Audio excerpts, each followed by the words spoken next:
व्याख्यामुद्रां करसरसिजैः पुस्तकं शङ्खचक्रे बिभ्रद्भिन्नः स्फटिकरुचिरे पुण्डरीके निषण्णः अम्लानश्रीरमृतविशदैरंशविप्लावयन् मामाविर्भूयादनगमहिमा मानसे वागधीशः नमस्ते प्राणेश प्रणत विभुवायावनिमगाः नमः स्वामिन् रामप्रियतमनमन् गुरुगुण नमस्तुभ्यं भीमप्रबलतमकृष्णेष्टभगवन् श्रीमन्मध्वप्रदिश सुदृशन्नो जय जय श्रीगुरुभ्यो नमः नारायणं सुरगुरुं जगदेकनाथं भक्तप्रियं सकललोकनमस्कृतं च त्रैगुण्यवर्जितमजं विभुमाद्यमीशं वन्दे भवग्नम् अमरासुरसिद्धवन्द्यं नारायणं नमस्कृत्य नरं चैव नरोत्तमं देवीं सरस्वतीं व्यासं ततो जयमुदीरये ವೇದವ್ಯಾಸುರ ಮಹಾಭಾರತದ ಚಿಂತಕರಿಗೆ ವಂದನೆಗಳು. ಶಾಂತಿ ಪರ್ವದ 411ನೆಯ ಪ್ರವಚನ. ಶಿವನ ಮಹಿಮೆಗಳ ಬಗ್ಗೆ ದಕ್ಷನ ಚಿಂತನೆಯಲ್ಲಿ ಬಂದಂತೆ ವ್ಯಾಸರು ನಮಗೆ ಮಹಾಭಾರತದಲ್ಲಿ ಕೊಡಮಾಡಿದ, ಅದರಲ್ಲಿಯೂ ಧರ್ಮರಾಜ ಕೇಳಿ ಭೀಷ್ಮರು ಹೇಳಿ ನಾವು ಕೇಳುವ ಭಾಗ್ಯ ಪಡೆದಿದ್ದೇವೆ.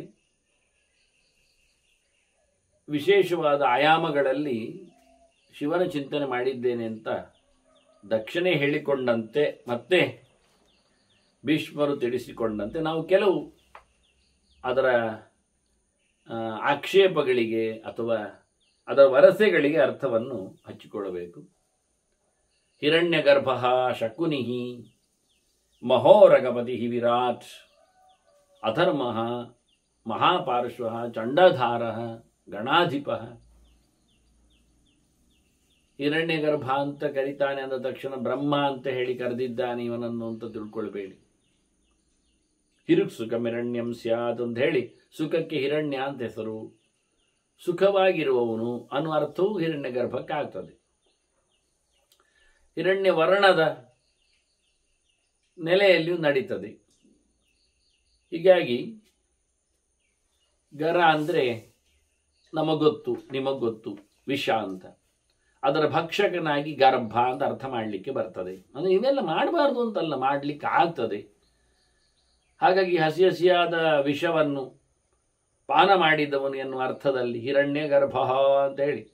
ಹಾಗಾಗಿ ಚತುರ್ಮುಖನೇ ಇವನಿದ್ದಾನೆ, ಇವನೇ ಚತುರ್ಮುಖ ಇದ್ದಾನೆ ಎಲ್ಲ ಐಕ್ಯ ಹೇಳಿದ್ದಾರೆ. ಅದೇನು ಹೇಳಲಿಕ್ಕೆ ಆಗುವುದಿಲ್ಲ. ಹಾಗೆ ಹೇಳಿದರೆ ಹಿಂದೆ ಲತಾ ಓಷಧ್ಯ ಎಲ್ಲ ಹೇಳಿತ್ತಲ್ಲ, ಬಳ್ಳಿಗಳು ಮತ್ತು ಗಿರಿಕಹ ಎಲ್ಲ ಹೇಳಿತ್ತಲ್ಲ, ಬೆಟ್ಟಗುಡ್ಡಗಳು ನದ್ಯ ಸಮುದ್ರ ಎಲ್ಲ ಹೇಳಿ ಆಗಿದೆ.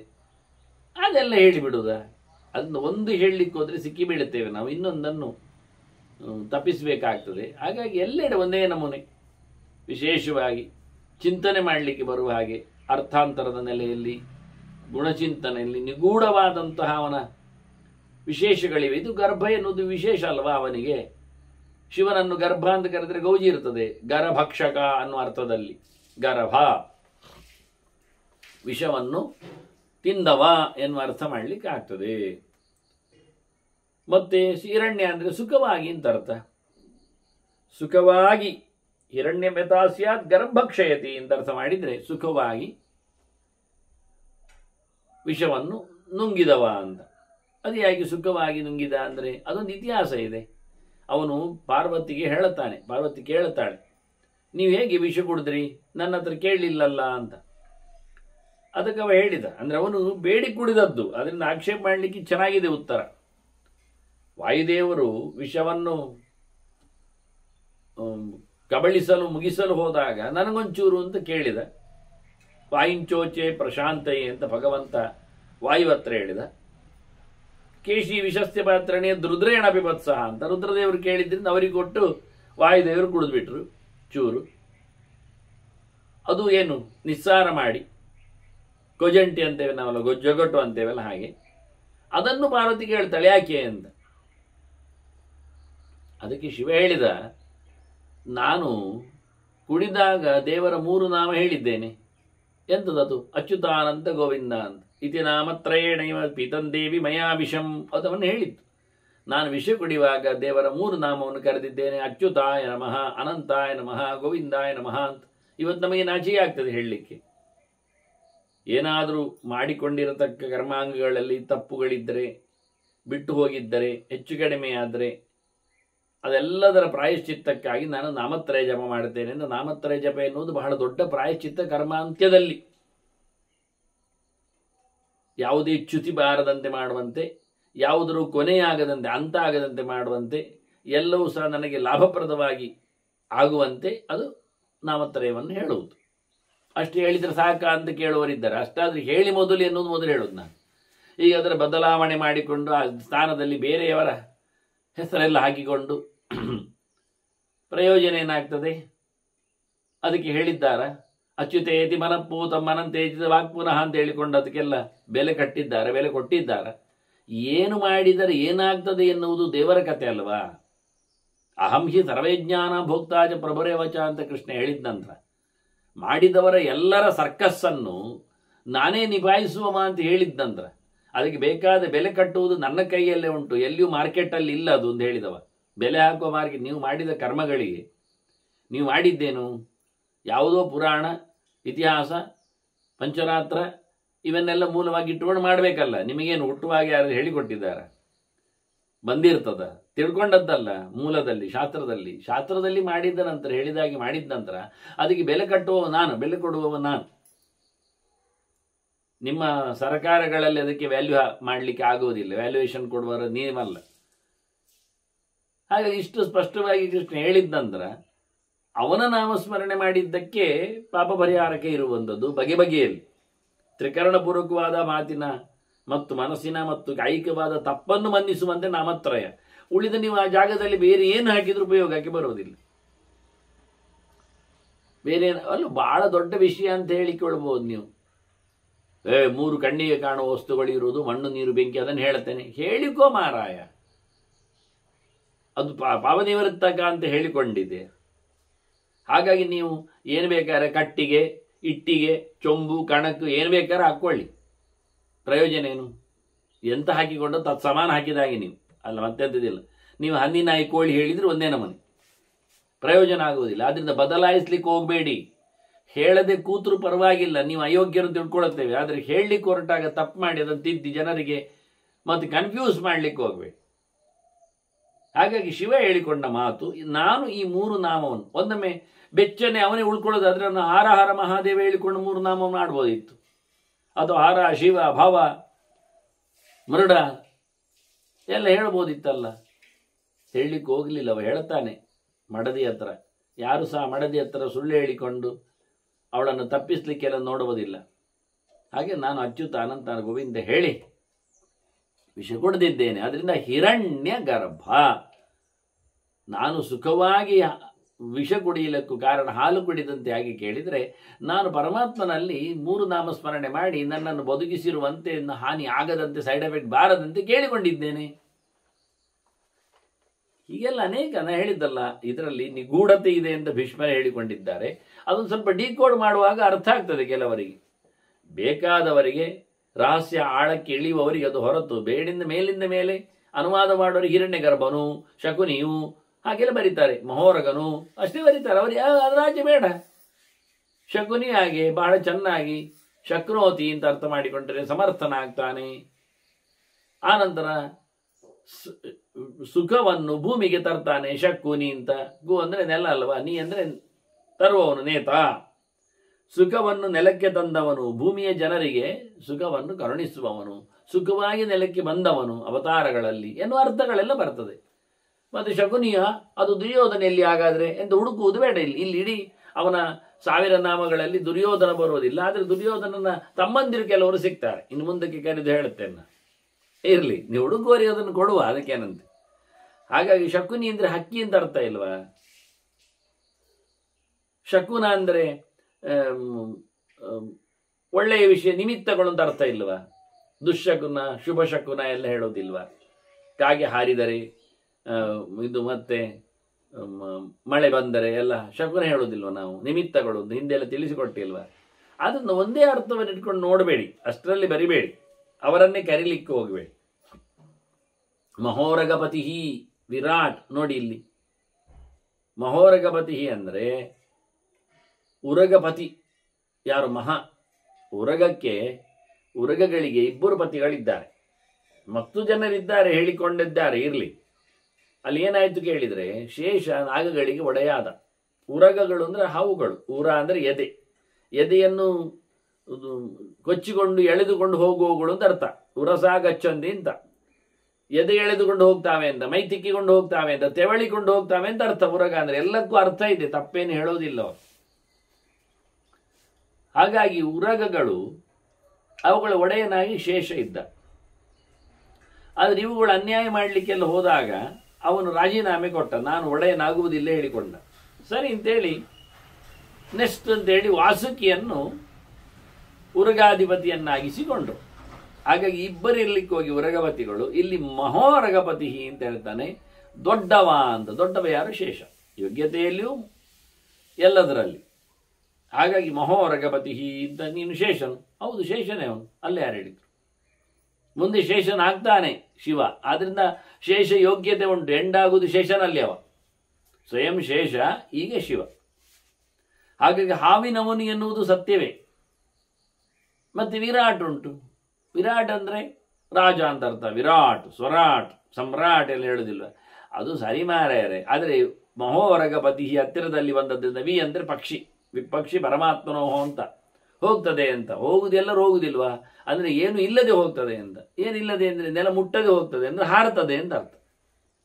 ಹಾಗಾಗಿ ಹಾರುವವುಗಳು ವಿಹಿ ವೌವಯ ಅಂತ ಅದನ್ನು ನಡೆಸುವ ಕ್ರಮ.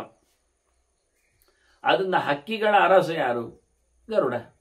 ಇವನು ಹಕ್ಕಿಗಳ ಅರಸ, ಇವ ಗರುಡ ಅಲ್ಲ. ಮತ್ತೆ ಗರುಡ ಸಮಯವ, ವಿರಾಡಿವ ಹೇಳಲಿಕ್ಕೋಸ್ಕರ ಹಾಗೆ ಮಾಡಿದ್ರು.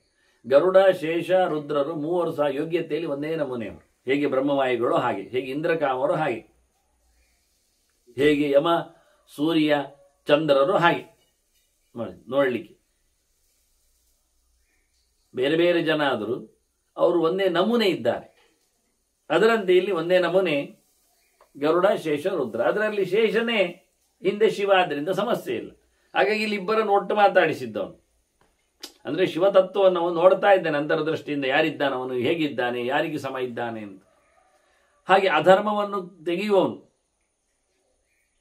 ಅಧರ್ಮ ಅಂತ ಹೇಳಿ ತಪ್ಪನ್ನು ಯಾವತ್ತೂ ಒಪ್ಪುವುದಿಲ್ಲವ. ತಪ್ಪು ಮಾಡುವವ ಯಾರು, ಮಾಡಿಸುವವ ಯಾರು? ನಿರೃತಿ, ಅವನು ಅಧರ್ಮಕ್ಕೆ ಒಡೆಯ. ಇವ ಯಾರು? ಈಶಾನ, ಧರ್ಮಕ್ಕೆ ಒಡೆಯ. ಹಾಗೆ ಇವರಿಬ್ಬರು ಡೆಡ್ ಅಗೇನ್ಸ್ಟ್ ಆಗಿ ನಿಂತಿದ್ದಾರೆ, ದಿಕ್ಕಿನಲ್ಲಿ, ವಿರುದ್ಧ ದಿಕ್ಕಿನಲ್ಲಿ. ಇವನು ಈಶಾನ್ಯದಲ್ಲಿದ್ದಾನೆ, ಅವ ನೈಋತ್ಯದಲ್ಲಿದ್ದಾನೆ, ಎದುರು ಬದಲಿದ್ದ. ಆದ್ದರಿಂದ ಅಧರ್ಮವನ್ನು ಹೊಡೆಯುವವನಾಗಿ ಧರ್ಮಸ್ಥಾನದಲ್ಲಿ ಕೂತಿದ್ದಾನಿವ ಅಂತ ಹೇಳಿಕೊಂಡು ವಿಶೇಷವಾಗಿ ಶಿವನನ್ನು ತಪ್ಪು ಮಾಡದಂತೆ, ತಪ್ಪು ಮಾಡದವನಂತೆ ಶಾಸ್ತ್ರ ಪ್ರಕಾರ ನಡೆಯುವವನನ್ನು ತಿಳಿಸ್ತಾನೆ. ಮಹಾಪಾರ್ಶ್ವ, ದೊಡ್ಡ ಬದಿಯವನು ಅಂತ, ತೆಕ್ಕೆಯವನು ಅಂತ, ದೊಡ್ಡವರ ಹತ್ತಿರದಲ್ಲಿ ಇರುವವನು ಅಂತ. ಮುಖ್ಯವಾಗಿ ಇವನಿಗೆ ಮಹಾತ್ಮರ ಸಂಘ ಇದೆ, ಅವರ ಬಳಿಯಲ್ಲಿ ಇರ್ತಾನೆ. ಮಹತ್ತತ್ವ ಯಾವುದು ನಿಜವಾಗಿ? ಅದು ಚತುರ್ಮುಖ. ಚತುರ್ಮುಖನ ಹತ್ತಿರದವನು ಅಂತ, ವೆರಿ ನೆಕ್ಸ್ಟ್ ಆಫ್ಟರ್ ಅನ್ನುವ ಅರ್ಥದಲ್ಲಿ ಮಹಾಪಾರ್ಶ್ವ ಅಂತ. ಮಹತ್ತತ್ವ ಅಭಿಮಾನಿಯಾದ ಚತುರ್ಮುಖನಿಗೆ ಪಕ್ಕದಲ್ಲಿದ್ದಾನೆ ಅಂದರೆ ನೆಕ್ಸ್ಟ್ ತತ್ವವಾಗಿದ್ದಾನೆ. ಇವ ಅಹಂಕಾರ ತತ್ವನಾಗಿದ್ದಾನೆ ಅನ್ಲಿಕ್ಕೋಸ್ಕರ ತಿಳಿಸಿದ್ದು. ಭಗವಂತನ ಪಕ್ಕದಲ್ಲಿ ಚತುರ್ಮುಖಿ ಇದ್ದರೆ ಚತುರ್ಮುಖನ ಪಕ್ಕದಲ್ಲಿ ಇವ ಇದ್ದಾನೆ, ವೆರಿ ನೆಕ್ಸ್ಟ್. ಎತ್ತರದಲ್ಲಿ ತಾರತಮ್ಯದಲ್ಲಿ ಭಗವಂತ ನಂತರದಲ್ಲಿ ಬ್ರಹ್ಮ ಬಂದರೆ ಬ್ರಹ್ಮ ನಂತರದಲ್ಲಿ ಶಿವನೇ ಬರುವುದು. ಅದರಿಂದ ಮಹಾಪಾರ್ಶ್ವ, ಮಹತ್ತತ್ವಕ್ಕೆ ಹತ್ತಿರವಾಗಿ ಬರುವವನು, ಬಂದವನು ಯೋಗ್ಯತೆಯಲ್ಲಿ. ಇದೆಲ್ಲ ಸೀಕ್ರೆಟ್ ಅಂಶಗಳು. ಇದನ್ನು ನೋಡ್ಲಿಕ್ಕೆ ಹೋದ ಚಂಡಧಾರ, ಮತ್ತೆ ಚಡಿ ಕೋಪೆ ಅಂತ ಅರ್ಥ ಮಾಡಿದರೆ ಕೋಪಧಾರ ಅಂತ ಅರ್ಥ, ಭಯಂಕರ ಕೋಪಿ ಇದ್ದಾನೆ ಅಂತ. ಆನಂತರ ಉಳಿದವರಿಗೆ ಕೋಪಗೊಳ್ಳಿ ಅಂದರೆ ಮನಸ್ಸಿನಲ್ಲಿ ಬರುವಂಥದ್ದಲ್ಲ, ಅದು ಭಾವನೆಗಳಲ್ಲಿ ಪ್ರೀತಿ ಮತ್ತು ದ್ವೇಷ. ಹಾಗಾಗಿ ಕಾಮ, ಕೋಪ ಇವಕ್ಕೆಲ್ಲ ಕಾರಣನಾಗಿ ಮನಸ್ಸಿನ ಅಭಿಮಾನಿಯಾಗಿವ ಚಂಡಧಾರ. ಮತ್ತೆ ಗಣಾಧಿಪ, ಇಂದ್ರಿಯಗಳಿಗೆ ಒಡೆಯನಿದ್ದಾನೆ. ಇಂದ್ರಿಯಗಳಿಗೆ ವಿಶೇಷವಾಗಿ ಸ್ವಾಮಿ ಅನಿಸಿಕೊಂಡು, ಮತ್ತೆ ಅನೇಕ ಭೂತಗಣಗಳು, ಪ್ರೇತಗಣಗಳು, ವಿದ್ಯಾ, ಇವರೆಲ್ಲ ಗಣಗಳಿಗೆ ಅಧಿಪತಿ ಯಾವುದೇ ಹೋದವನು, ಅದಕ್ಕಿಂತ ಮೇಲಿದ್ದಾನೆ. ಗೋನರ್ಧ, ಗೋಪ್ರತಾರಶ್ಚ, ಗೋವೃಷೇಶ್ವರ ವಾಹನ, ಇವೆಲ್ಲ ಪ್ರತ್ಯೇಕವಾದ ಒಂದು ಪ್ರಾಣಿ ವರ್ಗಕ್ಕೂ ಹೆಸರುಂಟು. ಮಂಗನಿಗೂ ಕರೀತಾರೆ ಕೆಲವು, ಯಾವುದೇ ಸಿಂಹದ ಬಾಲದಂತಿರುವ ಅಂಗಗಳಿಗೆಲ್ಲ ಅವುಗಳನ್ನು ಕರೀತಾರೆ. ಅನೇಕ ವಂಶಗಳಿಗೆ ಇಲ್ಲಿ ಹೆಸರು ಬರ್ತದೆ. ಹಕ್ಕಿ ಮುಖ್ಯವಾಗಿ ಬರ್ತದೆ. ಹಾಗಾಗಿ ಅದರ ಬದಲಿಗೆ ಇವನಿಗೆ ನಾವು ಒಳ್ಳೆ ವೃಷಭದಂತೆ ಗೂಳಿಯಂತೆ ಗಂಭೀರವಾದ ನಾದದವನು, ನರ್ದತಿ ಸೌಂಡ್ ಮಾಡ್ತಾನೆ, ಗೋವತ್ಸ್, ಹಾಗೆ ಗೋಪ್ರತಾರಶ್ಚ ಗೋವಿಗೆ ವಿಶೇಷವಾಗಿ ಇಂಬು ಕೊಟ್ಟವನು, ಅವುಗಳ ತೊಂದರೆಯನ್ನು ನಿವೃತ್ತಿ ಮಾಡುವವನು, ಪ್ರಕರ್ಷೇನ ತಾರಯತ್ ಗಾಹ ದನಗಳನ್ನೆಲ್ಲ ಚೆನ್ನಾಗಿ ರಕ್ಷಣೆ ಮಾಡುತ್ತಾನೆ. ಗೋವೃಷೇಶ್ವರ ವಾಹನ ದನಗಳಲ್ಲಿ ದೊಡ್ಡದಾದ ವೃಷಭದಲ್ಲಿ ಬಿಳಿಯ ಎತ್ತಿನಲ್ಲಿ ಮೇಲೆ ಕೂತವನು ನಂದಿ ವಾಹನನಾಗಿದ್ದಾನೆ. ಅವನು ಬಹಳಷ್ಟು ಸಮಯ ಸಾಧನೆ ಮಾಡಿದ್ದಾನೆ. ಶಿಲಾದ ಅವನ ತಪಸ್ಸು ಎಲ್ಲ ಭಾರಿ ದೊಡ್ಡ ವಿಷಯ ಅದೆಲ್ಲ. ನಾನು ಸ್ವಲ್ಪ ಮಟ್ಟಿಗೆ ಪರ್ವ ಸಮೀಕ್ಷೆಯದನ್ನು ಸೂಚನೆ ಮಾಡಿದ್ದೇನೆ ಶಿವರಾತ್ರಿ ವಿಷಯದಲ್ಲಿ ಬರೆದಾಗ ಎಲ್ಲ. ನಂದಿ ಯಾರು, ಎಲ್ಲಿದ್ದಾನೆ, ಹೇಗೆ ಅಂತ, ಯಾಕೆ ಶಿವನಿಗೆ ವೃಷಭ ವಾಹನ ಆಯಿತು ಅನ್ನುವುದರ ಬಗ್ಗೆ ಒಂದೆರಡು ಗೆರೆ ಅಲ್ಲಿ ಇತಿಹಾಸದ ಪುಟಗಳನ್ನು ನೆನಪಿಸಿದ್ದೇನೆ. ತ್ರೈಲೋಕ್ಯಗೋಪ್ತ 3 ಪ್ರಕಾರದ ಜನರನ್ನು ರಕ್ಷಣೆ ಮಾಡ್ತಾನೆ, 3 ಊರಿನ ಜನರನ್ನು ನೋಡಿಕೊಳ್ಳುತ್ತಾನೆ, ಅವೆಲ್ಲ ಸರಿಯೇ. ಗೋವಿಂದ ನೆಲಕ್ಕೆ ಬಂದವನು, ಗೋ ಅಂದರೆ ನೆಲ, ಅದಕ್ಕೆ ಬಂದಿದ್ದಾನೆ, ಇಳಿದಿದ್ದಾನೆ, ದುರ್ವಾಸರಾಗಿ ಹುಟ್ಟಿದ್ದಾನೆ, ಶುಕಾಚಾರ್ಯನಾಗಿ ಬಂದಿದ್ದಾನೆ, ಈ ಎಲ್ಲ ಅರ್ಥಗಳು ಬರುವಾಗ ಅಶ್ವತ್ಥಾಮನಾಗಿ ನಿಂತಿದ್ದಾನೆ. ಗೋ ಅಂದರೆ ನೀರು, ಹೌದು, ನೀರಿನಲ್ಲಿ ಇರ್ತಾನೆ, ಅಂದ್ರೆ ಅಭಿಷೇಕ ಪ್ರಿಯನಾಗ್ತಾನೆ ಇವ. ಗೋವಿಂದ ಅಂದರೆ ಗೋವಿಂದ ನಾನು ಕೃಷ್ಣನ್ ತಿಳ್ಕೊಂಡಿದ್ದೆ, ಹೌದು, ಕೃಷ್ಣನ್ ನೆಲಕ್ಕೆ ಬಂದಿದ್ದಾನೆ, ಇಲ್ಲೇ ಹೇಳುವುದಿಲ್ಲ. ಅವನು ನೀರಲ್ಲಿ ಇರ್ತಾನೆ, ಅದು ಸರಿಯೇ, ಮತ್ಸ್ಯನಾಗಿ ಕೂರ್ಮನಾಗಿ ಅಲ್ಲ. ಅಷ್ಟೇ ಅಲ್ಲದೆ ಅವ ಸಮುದ್ರಶಾಹಿ ನಾರಾಯಣವನ ಹೆಸರೇ ಹಾಗೆ. ಗೋವಿಂದ ಅಂದರೆ ನಾರಾಯಣದ ಸಮಾನ ಶಬ್ದ. ಇವನಿಗೆ ಅರ್ಥ ಆಗುವಾಗ ಹೀಗೆ, ಆದರೆ ಇವನನ್ನು ಕರೀಲಿಕ್ಕೆ ಬರ್ತದೆ ಅಂತ ಹೇಳಿಕ್ಕೆ ನಾನು ಹೇಳಿದ್ದೆ. ಅದಕ್ಕೋಸ್ಕರ ದಿನನಿತ್ಯ ಅಭಿಷೇಕ ಪ್ರಿಯನಾಗಿ ಬೆಳಿಗ್ಗೆ ಹಾಕಿದ 4 ಗಂಟೆಗೆ ಹಾಕಿದ ಗಂಗಾಳದ ಪಾತ್ರೆಗೆ ತುಂಬಿಸಿದ, ಶಾಲಿಗ್ರಾಮ ತುಂಬಿದ ಪಾತ್ರೆಯಲ್ಲಿ ಹಾಕಿದ ಗಂಗೆಯ ಚಿಂತನೆಯಲ್ಲಿ ಹರಿಪಾದೋತ್ಕವನ ತಲೆ ಮೇಲೆ ಬೀಳುವಂತೆ ನಿತ್ಯವಾಗಿ ಅವ ಹೇಳಿದ, ನಾನಿಲ್ಲ ಅಂದ್ರೆ ಮೈಲಿಗೆ ಅಲ್ವನ, ಯಾಕೆ ನಾನು ಸ್ಮಶಾನಕ್ಕೆ ಹೋಗಲಿಲ್ವ, ಮತ್ತೆ ನಾನು ಸತಿಯ ಪ್ರೀತಿಯಿಂದ ಭಸ್ಮವನ್ನು ಚಿತಾಭಸ್ಮವನ್ನು ಲೇಪನ ಮಾಡಿಕೊಳ್ಳಲಿಲ್ವ, ಹೌದಲ್ಲ, ಮತ್ತೆ ಕೈಯಲ್ಲಿ ಕಪಾಲ ಹಿಡಿಲಿಲ್ವ, ಮತ್ತೆ ಅವಳ ಮೂಳೆಗಳನ್ನೆಲ್ಲ ನಾನು ಅಸ್ಥಿಮಾಲೆ ಮಾಡಿ ಹಾಕೊಳ್ಳಿಲ್ವ, ನಾನು ಕೆಟ್ಟ ಮೈಲಿಗೆ. ಮತ್ತೆ ನೀನು ಮಡಿಯಾಗುವುದು ಹೇಗೆ, ನಿಮ್ಮನ್ನು ನಾನು ಕಡಿಯುವುದು ಹೇಗೆ, ಮತ್ತೆ ನಾವು ಮೈಲಿಗೆ ಮುಟ್ಟಿದ್ದು ನಾವು ಮೈಲಿಗೆ ಆಗುವುದಿಲ್ವಾ, ಅಯೋಗ್ಯ ಆಗುವುದಿಲ್ವಾ, ಮತ್ತೆ ನಾವು ನಮಸ್ತೆ ರುದ್ರಮನ್ಯ ವೇದ ಹೇಳೋದು ಹೇಗೆ ಮೈಲಿಗೆಯಲ್ಲಿ. ಅದಕ್ಕೆ ಹೇಳ್ತಾರೆ, ನಾನು ಮಡಿಯಾಗಿದ್ದೇನೆ ಅಂದೆ. ಯಾವಾಗ ಮಡಿಯಾದೆ, ನಾನು ತಲೆ ಮೇಲೆ ಭಗವಂತನ ಪಾದೋದಕವನ್ನು ಹಾಕಿಕೊಂಡೆ, ಗಂಗೆಯನ್ನು. ಅದು ನಿರಂತರವಾಗಿ ಬೀಳಲಿಕ್ಕೆ ಮಾಡಿದ್ರಿಂದ ನಾನು ಮಡಿಯೇ ಇರ್ತೇನೆ ಆಗ. ಅದು ವಿಷಯ ಹೌದು ನೋಡಿ. ಮಿಂದವರನ್ನು ಮುಟ್ಟಬಾರದು ಅಂತ ಕೆಲವರು ಹೇಳ್ತಾರೆ, ಅದು ಮಿಂದವರೇ ಹೇಳ್ತಾರೆ ನಾವು ಮುಟ್ಟುವುದಿಲ್ಲ ಅಂತ, ಯಾಕೆ ನಾವು ಮಡಿಯಿಂದ. ಇವ ಮಿಂದುಕೊಂಡೇ ಇರುವುದು, ನೀರು ಬೀಳ್ತಾನೆ ಇರುವುದು ಮಂಡೆಯಲ್ಲಿ. ಎಚ್ಚೌಚ ನಿಸ್ರತ ಸರಿತ್ ಪ್ರವರೋದಕೇನ ತೀರ್ಥೇನ ಮೂರ್ತಿರ್ತೀರ್ಥೇನ ಶಿವ ಶಿವಭೂತ್. ಅವನು ಹೇಳಿ, ನಾನು ಶಿವ ಆದದ್ದು ಯಾವಾಗ, ತೀರ್ಥದ ಧಾರಣೆಯಿಂದ. ಇಲ್ಲದಿದ್ದರೆ ನಾನು ಶವ ಆಗ್ತಿದ್ದೆ, ಶವದೊಟ್ಟಿಗೆ ಇರ್ಲಿಕ್ಕೆ ಹೋಗಿ. ಆದರೆ ಅವನು ಪರಮಂಗಳ ಸ್ವರೂಪನಾಗಲಿಕ್ಕೆ ಕಾರಣ ಪರಮಾತ್ಮನ ಪಾದೋದಕವಾದಿಂದ. ಅದು ನಾವು ಕಳೆದ ಬಾರಿ ನೋಡಿದ್ದೇವಲ್ಲ, ಉನ್ಮಾದನ ಶತಾವರ್ತ ಅಂತ ಹೇಳಿಕೊಂಡು ಹೇಗೆ ಅವನ ತಲೆಯಲ್ಲಿ ಭಗವಂತನ ಪಾದೋದಕ ಗಂಗೆ ಹರಿತಾ ಇದ್ಲು. ಒಂದು ಸುತ್ತು ಸುತ್ತು ಸುತ್ತು ಸುತ್ತು ತಿರುವುದು, ಅದು ಚರಿತ್ರೆ ಭಾರಿ ಚೆನ್ನಾಗಿತ್ತು. ಭಗೀರಥೆಯನ್ನು ಕರೆದ ಅವನ ವಂಶದವರ ಉದ್ಧಾರಕ್ಕೆ ಗಂಗೆಯನ್ನು. ತಪಸ್ಸು ಮಾಡಿ ಅವಳು ಬರ್ತೇನೆ ಅಂತ ಹೇಳಿದ್ಲು. ಆದ್ರೆ ಒಂದು ಕಂಡೀಷನ್ ಆಗಿಲ್ಲ, ನಾನು ಬರ್ತೇನೆ, ಸ್ವರ್ಗದಲ್ಲಿ ಇರೋದವಳು ಸ್ವರ್ಗಂಗೆ, ನಾನು ಕೆಳಗೆ ಇಳಿತೇನೆ, ಇಳಿಯುವಾಗ ನೆಲ ಭೂಮಿ ಹೊಡೆದೋಗುತ್ತಲ್ಲ, ಧಾರಣೆ ಮಾಡುವೊಬ್ಬರು ಬೇಕಲ್ಲ, ಹೌದಲ್ಲ. ಹಾಗಾಗಿ ಇವ ಶಿವನನ್ನು ಕೇಳಿ ನಿಲ್ಲಿಸಿದ ಧಾರಣೆಗೆ ಅಂತ. ಇವಳೇನು ಸೊಕ್ಕಿನಲ್ಲಿ ಹೇಳಿದ್ಲು, ನಾನು ಇಳಿದು ಬಂದಾಗ ಗಂಗಾ ಅಂತ ಹೆಸರು ಬಂದದ್ದಾಗೆ, ಗಾಮ್ ಗತ ಅಂತ, ಭೂಮಿಗೆ ಇಳಿದವಳು ಅಂತ ಅರ್ಥ. ಅವಳು ಭೂಮಿಗೆ ಇಳಿದಾಗ ಏನು ಹೇಳಿದಿ, ಸೊಕ್ಕಿ ಹರಿದಾಗ ಇಳಿದಾಗ ನೆಲ ಕಚ್ಚಿ ಹೋಗ್ತದೆ, ಕೊಚ್ಚಿ ಹೋಗ್ತದೆ ಅಂತ.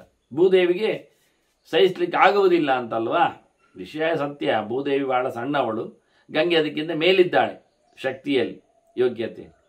ಈಗೇನಾಯಿತು ಕೇಳಿದರೆ, ಇವ ಶಿವನನ್ನು ಕರೆದ ಧಾರಣೆ ಮಾಡಲಿಕ್ಕೆ. ಶಿವ ಯೋಚನೆ ಮಾಡಿ ಹೇಳಿದ, ಓಹೋ ಇವಳು ಸೊಕ್ಕಿನಲ್ಲಿದ್ದಾಳ, ನೋಡು ಕೆಳಗೆ ಬೀಳಲಿ ಅಂತ ತಲೆ ಕೆದರಿ ನಿಂತ, ಕೂದಲು ನಿಲ್ಲಿಸಿ. ಬಿದ್ದಲು ದೋಸ ದೋಸ ಅಂತ. ಎಂತಾಯ್ತು ಕೊನೆಗೆ ಕೇಳಿದರೆ, ಏನಾದರೂ ಜಟೆಯಿಂದ ಕೆಳಗೆ ಇಳಿಲಿಲ್ಲ ಅವಳು, ಒಂದು ಡ್ರಾಪ್ ಕೆಳಗೆ ಬೀಳಲಿಲ್ಲ. ಅದೇ ಉನ್ಮಾದನ ಶತಾವರ್ತ ಹೇಳಿದಾಗೆ ಹುಚ್ಚೆದ್ದು ಅವನ ಕೂದಲ ರಾಶಿಯಲ್ಲಿ ಸ್ವಾಯಿ ಸ್ವಾಯಿ ಸ್ವಾಯಿ ಸ್ವಾಯಿ ತಿರುಗುದ್ರಲ್ಲೇ ಆಯ್ತು. ಮತ್ತೆ ಭಗೀರಥ ಪ್ರಾರ್ಥನೆ ಮಾಡಿ ಹೇಗಾದರೂ ಶಿವನಲ್ಲಿ ಒಲಿಸಿ ಒಂದು ಜಟೆಯಿಂದ ನೀರು ಬಿಟ್ಟ. ಎಲ್ಲದ ಜಟೆಯಲ್ಲಿ ಹಾಗೆ ನೀರುಂಟು, ಚಂಡಿ ಚಂಡಿಯೇ ಉಂಟು. ಗಂಗೆ ಹಾಗೆ ನಿಂತಿದ್ದಾಳೆ, ಉಂಡೆ ಉಂಡೆಯಾಗಿ ನಿಂತಿದ್ದಾಳೆ ಅವಳು. ಇದನ್ನೇ ಶಬ್ದ ಚಿಂತನೆಯಲ್ಲಿ ಮಾಡಿದ್ದವ. ಹೀಗೆ ಬಹಳ ಸುಂದರವಾಗಿ ಅವನು ನೀರಿನ ಪಸೆಯಲ್ಲಿ ಅಭಿಷೇಕದ ನೆಲೆಯಲ್ಲಿ ನಿಂತದ್ರಿಂದ, ಭಗವಂತನ ಪಾದೋದಕದಲ್ಲಿ ಅವನು ಸಂಭ್ರಮ ಪಡೋದ್ರಿಂದ ಅವನು ಗೋವಿಂದ ಗೋಮಾರ್ಗೋ ಮಾರ್ಗಯೇ ವಚ. ಮತ್ತೆ ದನ ಹೋದಲ್ಲೇ ಹೋಗುವುದಂತೆ. ಗೋ ಅಂದರೆ ಜ್ಞಾನ ಅಂತಲೂ ಅರ್ಥ ಉಂಟು. ಆದ್ದರಿಂದ ಜ್ಞಾನ ಮಾರ್ಗಗಳ ಚಿಂತನೆಯೂ ಬರ್ತದೆ. ಜ್ಞಾನಿಗಳು ಎಲ್ಲಿ ನೆಲೆಗೊಳ್ತಾರೆ ಅವರಿಗೆ ಮಾರ್ಗದರ್ಶಕ, ಅವರ ಸೂಚನೆ ಇದ್ದಾಗೆ ನಡೆಯುವ ಎನ್ನುವ ಅರ್ಥವೂ ಗೋಮಾರ್ಗ. ಮತ್ತೆ ದನ ಹೋದಲ್ಲಿ ಹೋಗುವುದರಿಂದ ಶುದ್ಧನೂ ಆಗ್ತಾನೆ. ಅಮಾರ್ಗೇ ವಶ, ಅವನು ಮತ್ತೆ ಬೇರೆಯವರ ದಾರಿಯಲ್ಲಿ ಹೋಗುವುದಿಲ್ಲ. ಅಷ್ಟೇ ಅಲ್ಲ, ಮತ್ತೆ ಅವನು ಜ್ಞಾನಿಗಳಿಗೆ ಸಿಗ್ತಾನೆ, ಜ್ಞಾನ ಇಲ್ಲದವರಿಗೆ ಸಿಗುವುದಿಲ್ಲ. ಮೃಗ್ಯತೆ ಅಂತ ಅರ್ಥ ಮಾಡಿಕೊಂಡ್ರು, ಮಾರ್ಗ ಶಬ್ದಕ್ಕೆ ಅರ್ಥ ಮಾಡಿದ್ರು ಸಿಗುವುದಿಲ್ಲವ. ಶ್ರೇಷ್ಠ ಸ್ಥಿರಶ್ಚ ಸ್ಥಾಣುಶ್ಚ ಮತ್ತೆ ನಿಷ್ಕಂಪ ಕಂಪಯೇವಚ. ಅವನು ಅತ್ಯಂತ ಶ್ರೇಷ್ಠನು, ಎಲ್ಲ ವಿಷಯದಲ್ಲಿ ಸ್ಥಿರವಾದ ಅಭಿಪ್ರಾಯವುಳ್ಳವನು. ಅಷ್ಟೇ ಅಲ್ಲದೆ ಅವನು ಏಕಪ್ರಕಾರ ಇದ್ದಾನೆ, ಬದಲಾಗುವುದಿಲ್ಲ.